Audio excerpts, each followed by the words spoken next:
inaayos kasi itong bakod. Oh. Itong yero inilalagay. Eh hinigit yung yero. Ito nakita yun. Ayan. Ngayon ako nakakita ng totoong cobra.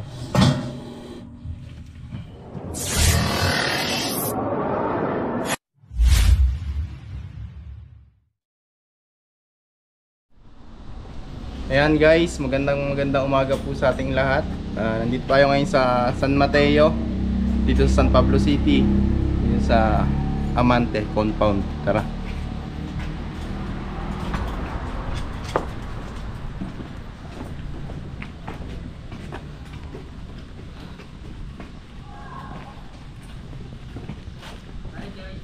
Nandiyan po sila yung pinagbalatan.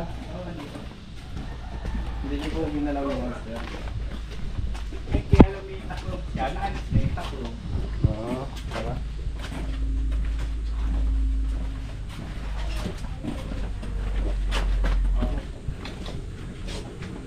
Diyan sir. Ayan. May nakita sila dito mga tol, pinagbalatan. So, paano nyo nakita yun sir? Inaayos kasi itong bakod. Oo. Itong yero inilalagay. Eh hinigit yung yero. Ito nakita yun.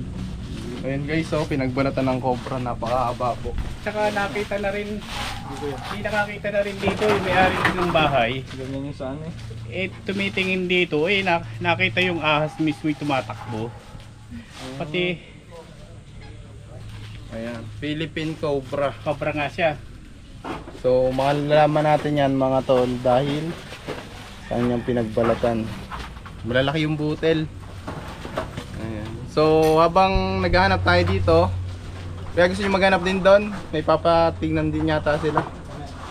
Mamaya na kayo. So focus muna yung buong grupo dito mga tol kasi compound to.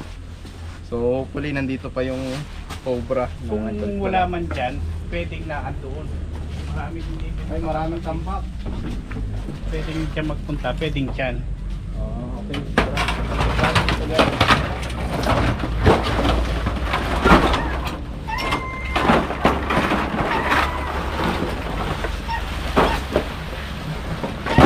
Yung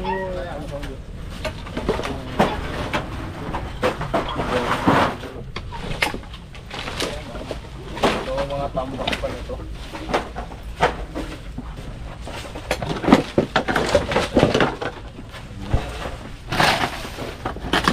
Medyo bago pa po yung cobra na nagpalit balat.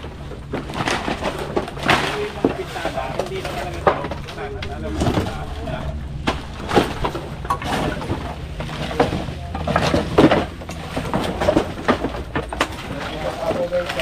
Hindi ingat kahit may mga pako ba, ayan. Hindi ingat mga pako.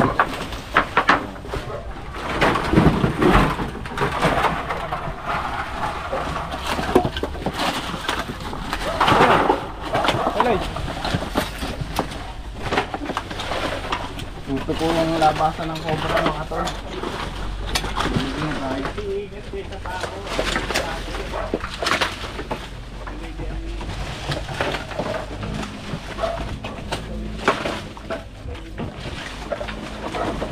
Ito yata yung mawawalang cellphone. Hindi sila pa naman sa bahay na ito.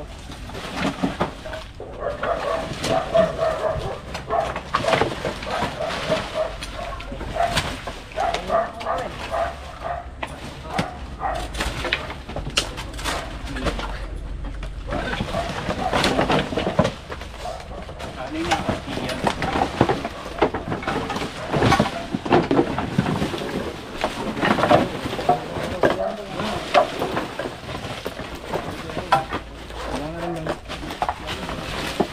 Pero pwede ko pasukin yung ano doon? Pwede. Ay aso.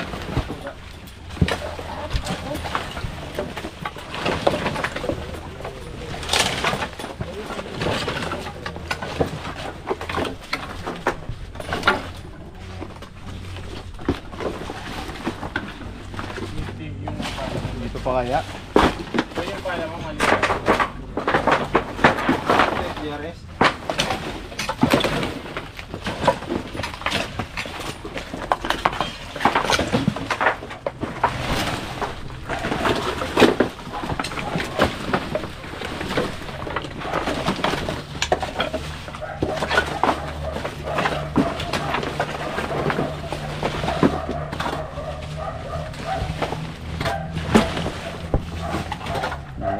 Ano yata guys? Yun, meron.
Ito yung pin.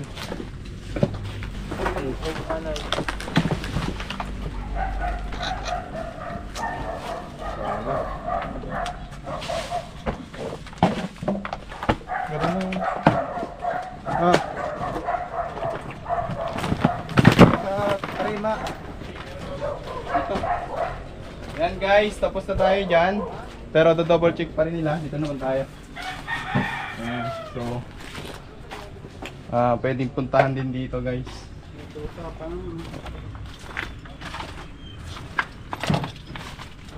Maliwanag dyan.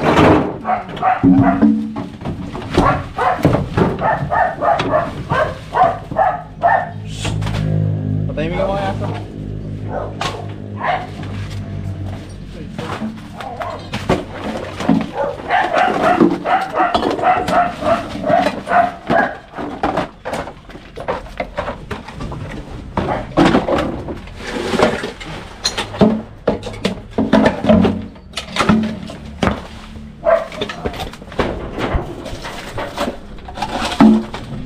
Guys.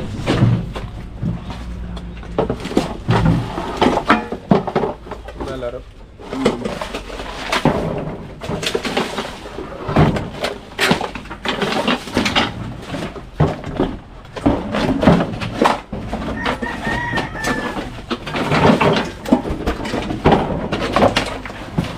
Sabi mo kay sir, lalabas natin to. Goy.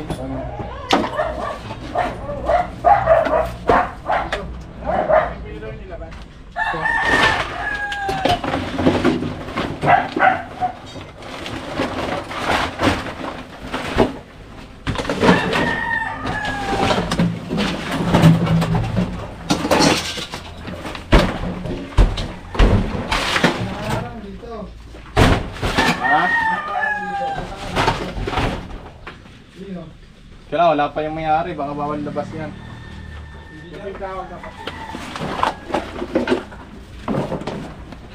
Okay mga muna. Sir, lalabas namin yung ano, kailangan na po kayo dito. Ayan guys. So may bodega sila dito. Yun po yung entry ng Cobra. Tapos pwede po siyang umikot pa ganito kasi nagbalat na siya. Punta tayo dito sa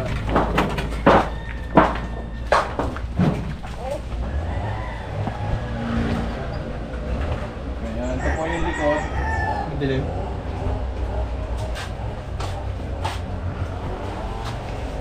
Ayan, so nabulabog na natin yung guys. Pwedeng umuso dito yung Cobra.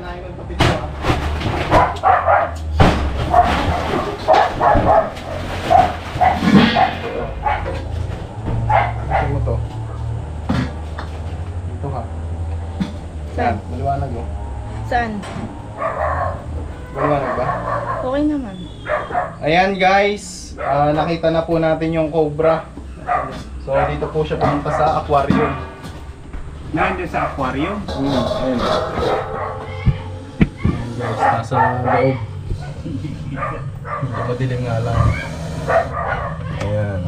So dito po ang naging main entry niya. So dito.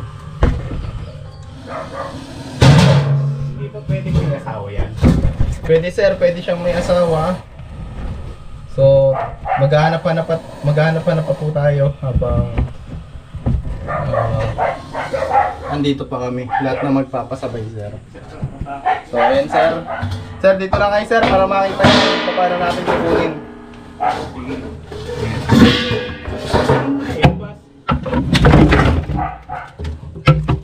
Ayan ang naging pahingahan niya. Kasi medyo maliit.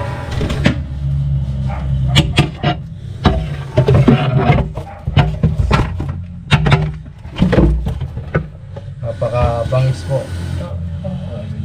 Ayan.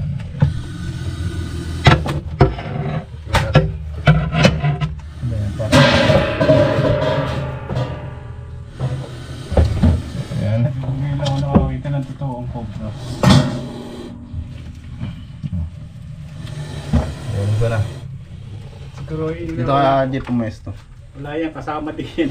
Hmm. Kahit hindi kasama pa siya. Tara sir, para kita rin tayo sa video. Pero hindi mo masyado nakakita ba? Tara. Ano mo nahawakan kanina? Sa makita kaya, para naman. Napakahirap hanapan po ng ano guys. Angulo kasi dito siya pumesto sa madilim. So gusto ko sanang makita nyo ng mas maliwanag.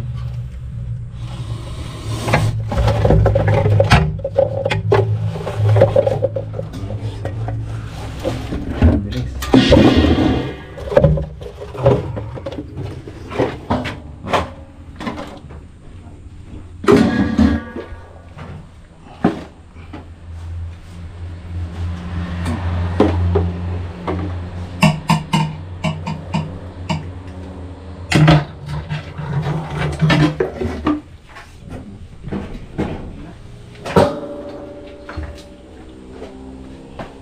Nakakatakot eh.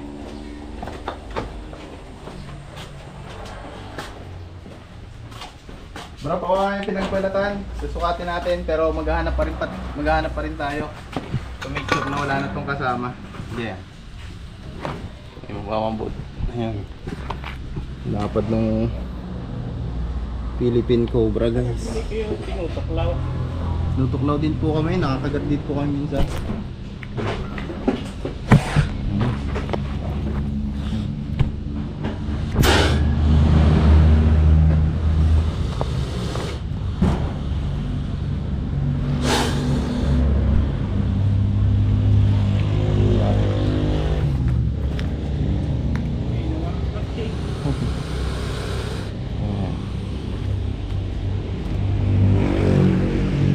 Yung lagayan, Eloy.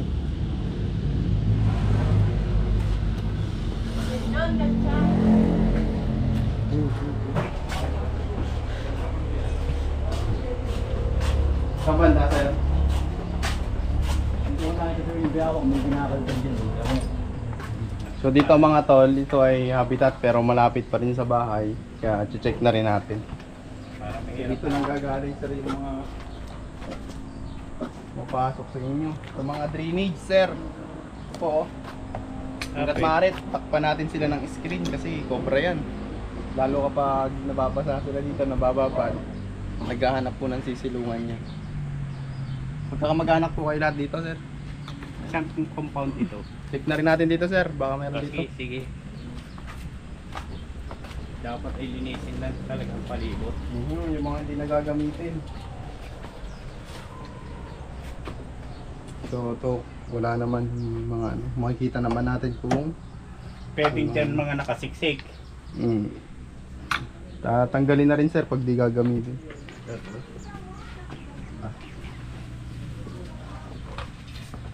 Ay, si nanay, nanay! Saan dito? Hirap maghanap din. Di sa mga ganyang kwan, hindi naman yung titira diyan eh. Dito sir? Oo. Pero dito nyo daw nakita na ano eh, kumakalos kasi. Ang may kumakalos ko sa yung bayawa. Ay, bayawa. Pero hindi po talaga yung Pero yung ahas, hindi pa naman mismo. Kaya mahirap hanapin. May kulungan pa dito sir ng aso. May aso. Oy, mani. May aso? Buti hindi yung isa man yung sabi. Makulang ako. So sir, mga alo block.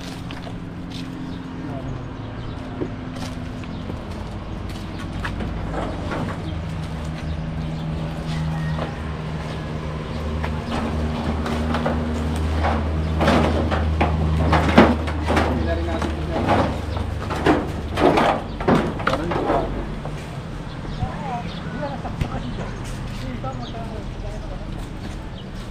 So, kailangan alisin na rin natin to, Nay. Or mag-ingat na lang tayo sa pag-check. Halimbawa may kukunin kayo, mag-gloves kayo.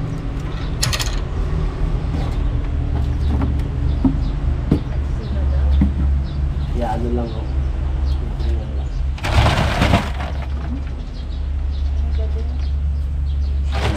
Ito kasi yung mga lugar na tuyo. So kapag umuulan mga tol, dito sumisilong yung mga cobra. O kaya naman may pinuntahan sila na kakainin nila sa oras na sila yung nagugutom. Hanggang dyan na sila magpalit ng balat. Kaya mag-ingat tayo mga tol sa mga ganito nating tambak. Na kung kakalkalin natin mag-gloves tayo. Yung pang welding ko para po hindi tumanab yung Ayan guys, dito na po na tayo natatapos sa paghahanap ng cobra. Inikot na natin at nasumpungan po natin yung cobra na nagpalit balat. Ayan. Dun sa tinuturo nila na positive naman na yun po yung nagpalit balat dahil kasukat na kasukat. Then, magpapaalam na po tayo. Sige. Wala na po tayong naikot na natin. Namin bibigay daw ng 1,000 na panggasolina. Haba po. So ayan nga pala mga tol, kung magpapahuli kayo ng cobra at wala naman kayong pangbigay is okay lang, pero kung meron naman para sa ating gas at sa driver. So doon na pupunta yung ang sir nagkano siya 1K. Ayan. At kung malayo naman mga tol, may mga kakilala tayo dyan na nanghuli din ng cobra sa Pampanga, sa Bicol. Ayan, pero kung kami talaga yung gusto nyong papuntahin, google po tayo ng halaga. Kayo na po yung bahala sa gagastusin namin. Ayan. So sir, ano yung masasuggest nyo sa mga katulad nyo na gusto magpahuli ng cobra sa amin? Magpahuli ng cobra sa may mga problema na ganito. Tatawag lang dito sa cobrang manghuhuli. Tapos dapat ay linisin ang paligid at nang walang tirahan ang mga ahas at cobra. Ayan guys, kapag po tayo may mga tambak at hindi naman natin nagagamitin, dispose na natin, linisin na natin. Linisin. Silaban kung pwede. Hindi na ginagamit, silaban na. Silaban na. So, Nang hindi tirahan ng tama. cobra. At kung may mga cobra naman sa inyong bahay, may mga pinagbalatan, tawagan lang po ang aming team. Ako po si Tol Cobra, kasama natin ng Cobra team at Chris Turks Cobra. Ayan. So yun lang, and God bless.